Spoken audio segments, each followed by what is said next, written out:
പുണ്യമാസമായ കർക്കിടകം പിറന്നു പിന്നാലെ നാലമ്പല ദർശന യാത്രകളും തുടങ്ങി. അതിലേറ്റവും ആദ്യത്തേതാണ് തൃപ്രയാർ ശ്രീരാമസ്വാമി ക്ഷേത്രം. അതിനുശേഷം കൂടൽമാണിക്യം ഭാരതക്ഷേത്രം, മൂഴിക്കുളം ലക്ഷ്മണ പെരുമാൾ ക്ഷേത്രം, പായമ്മൽ ശത്രുഘ്നസ്വാമി ക്ഷേത്രം. നമ്മുടെ കൊച്ചു കേരളത്തിൽ 6 സെറ്റ് നാലമ്പലങ്ങളാണുള്ളത്. അതിൽ ഏറ്റവും പ്രധാനപ്പെട്ടത് തൃശ്ശൂർ, എറണാകുളം ജില്ലകളിൽ വ്യാപിച്ചു കിടക്കുന്ന ഈ 4 ക്ഷേത്രങ്ങളാണ്. നമ്മളിപ്പോൾ കാണുന്ന വിഷ്വലിൽ കർക്കിടകത്തിന് മുന്നേ പോയിട്ടുള്ളൊരു ദർശനത്തിൻ്റെ ഭാഗമാണ്. അതുകൊണ്ട് തന്നെ കാര്യമായിട്ട് തിരക്കൊന്നും നമുക്ക് ഇതിൽ കാണാൻ പറ്റില്ല. പക്ഷേ കർക്കിടക മാസത്തിൽ നമുക്ക് നിന്ന് തിരിയാൻ സ്ഥലം കിട്ടില്ല, അതുപോലെ ഭക്തജനങ്ങളുണ്ടാവും. രാമായണ മാസത്തിൽ ഈ 4 ക്ഷേത്രങ്ങളിലും ഉച്ചയ്ക്ക് മുന്നേ ദർശനം നേടാൻ സാധിക്കുകയാണെങ്കിൽ അതൊരു പ്രത്യേക ഐശ്വര്യം കൈവരും എന്നാണ് വിശ്വാസം. പക്ഷേ ഈ തിക്കിലും തിരക്കിലൊക്കെ നമുക്ക് ഒരു ദിവസമെങ്കിലും വേണ്ടി വരും 4 അമ്പലങ്ങളൊന്ന് തൊഴുതിറങ്ങണമെങ്കിൽ. മര്യാദാ പുരുഷോത്തമനായ ശ്രീരാമസ്വാമിയുടെ ഏറ്റവും പ്രധാനപ്പെട്ട വഴിപാടാണ് വെടിവഴിപാട്. അതുമായി ബന്ധപ്പെട്ട ഒരു രസകരമായിട്ടുള്ള കഥയുണ്ട്.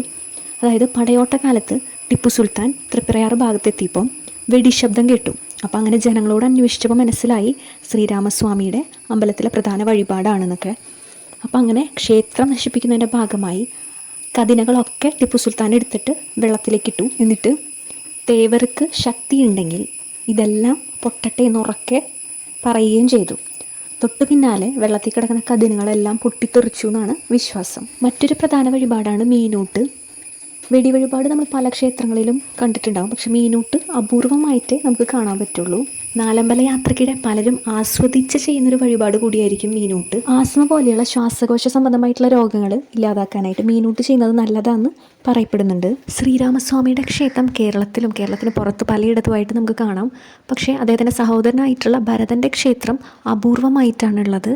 അങ്ങനെ കേരളത്തിൽ അപൂർവമായിട്ടുള്ള ഭരതക്ഷേത്രങ്ങളിൽ ഒന്നാണ് ഇരിഞ്ഞാലക്കുടയിലുള്ള കൂടൽമാണിക്യ ക്ഷേത്രം. അതുപോലെ തന്നെ ചുരുക്കം ചില ശത്രുഘ്നസ്വാമി ക്ഷേത്രങ്ങളിൽ ഒന്നായ പായമ്മൽ ശത്രുഘ്നസ്വാമി ക്ഷേത്രം തൃശ്ശൂർ ജില്ലയിൽ തന്നെയാണ്. അപ്പോൾ നമ്മുടെ ഈ 4 അമ്പലത്തിൽ 3 അമ്പലങ്ങൾ തൃശ്ശൂരും 1 എറണാകുളത്തുമായിട്ടാണ് വ്യാപിച്ചു കിടക്കുന്നത്. എറണാകുളം ജില്ലയിലെ മൂഴിക്കുളത്താണ് ലക്ഷ്മണ പെരുമാളുടെ ക്ഷേത്രം സ്ഥിതി ചെയ്യുന്നത്. ഈ 4 അമ്പലങ്ങളിലെയും വിഗ്രഹങ്ങൾക്കുള്ള ഒരു പ്രത്യേകത എന്ന് പറയുന്നത് ദ്വാപരയുഗത്തിൽ ശ്രീകൃഷ്ണ ഭഗവാൻ പൂജിച്ചിരുന്ന വിഗ്രഹങ്ങളാണ്. അതായത് ദ്വാരകയിൽ തെക്ക്, വടക്ക്, പടിഞ്ഞാറ്, കിഴക്ക് ദിശകളിലായിട്ട് 4 ക്ഷേത്രങ്ങളുണ്ടായിരുന്നു. ആ 4 ക്ഷേത്രങ്ങളിലുള്ള വിഗ്രഹങ്ങളായിരുന്നു ഈ 4 സഹോദരന്മാരുടേത്. ഒപ്പം ഒത്ത നടുക്കായി മഹാവിഷ്ണു ഭഗവാന്റെ ഒരു ക്ഷേത്രം ഉണ്ടായിരുന്നു. ദ്വാപര യുഗാന്ത്യത്തിൽ ഭഗവാൻ സ്വർഗാരോഹണം ചെയ്തതിന് ശേഷം ദ്വാരക മുഴുവൻ കടലിനടിയിലായി.